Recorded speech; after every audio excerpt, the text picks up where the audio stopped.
जय श्री राम जी के मित्रों।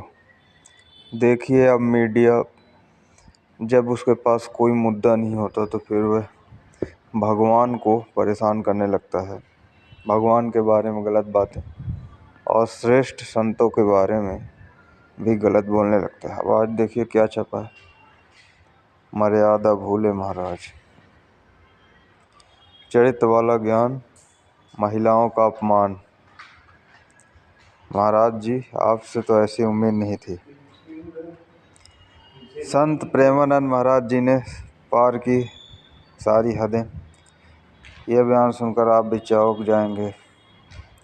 100 में से 4 कन्याएं ही पवित्र हैं। महिलाओं के चरित्र पर क्या बोल गए प्रेमानंद महाराज जी।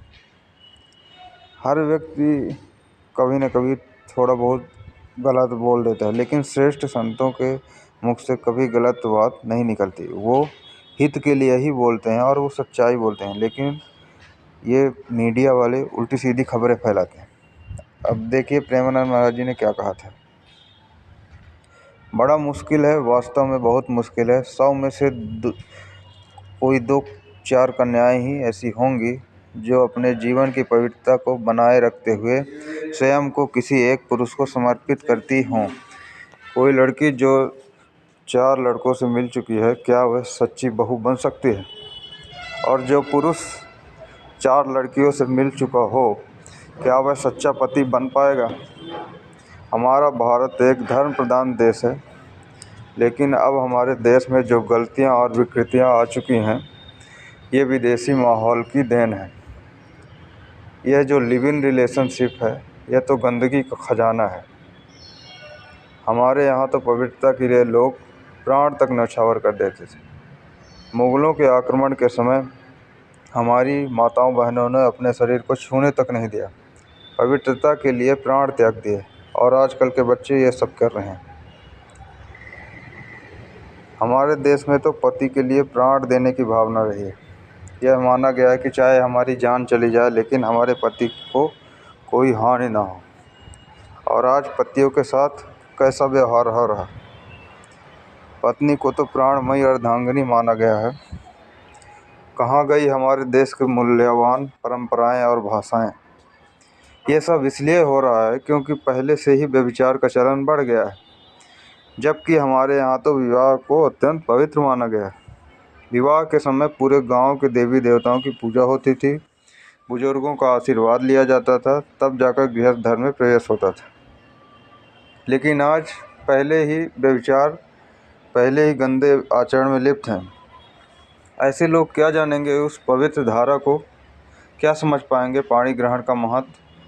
जिस पति से पाणी ग्रहण किया उसके लिए तो पूरा जीवन समर्पित कर दिया जाता है।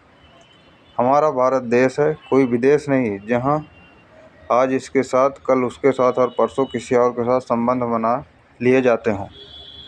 और माता जी, आज सबसे बड़ी समस्या यही है कि हमारे बच्चे यहाँ, बच्चियाँ ही अब पवित्र नहीं रहे। यह प्रेमानंद महाराज जी का कहना है। जय श्री राम जी के मित्रों।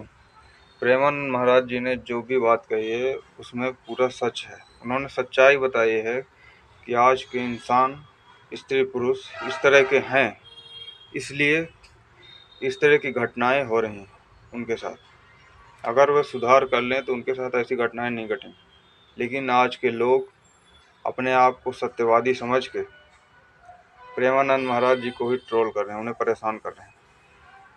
जब इस देश में श्रेष्ठ संतों को परेशान किया जाना लगे, उनका विरोध किया जाना लगे, भगवान का विरोध किया जाने लगे, तो मान लीजिए कि इस देश का पतन अवश्य है, तय है। ये कोई रोक नहीं सकता। मीडिया वालों को जब कोई नहीं मिलता तो फिर वो जो भी जान पहचान के पढ़े लिखे लोग हैं, विद्वान हैं, श्रेष्ठ संत हैं, जिन्हें ज़िंदगी की वास्तविकता सच्चाई पता है, फिर वो उन लोगों को परेशान करने लगते हैं। श्रेष्ठ संतों का जिस दिन अपमान होने लगता है, मान लो उस देश का पतन होना चालू हो जाता है। ये तय बात है। जय श्री राम जी की, जय प्रेमानंद महाराज।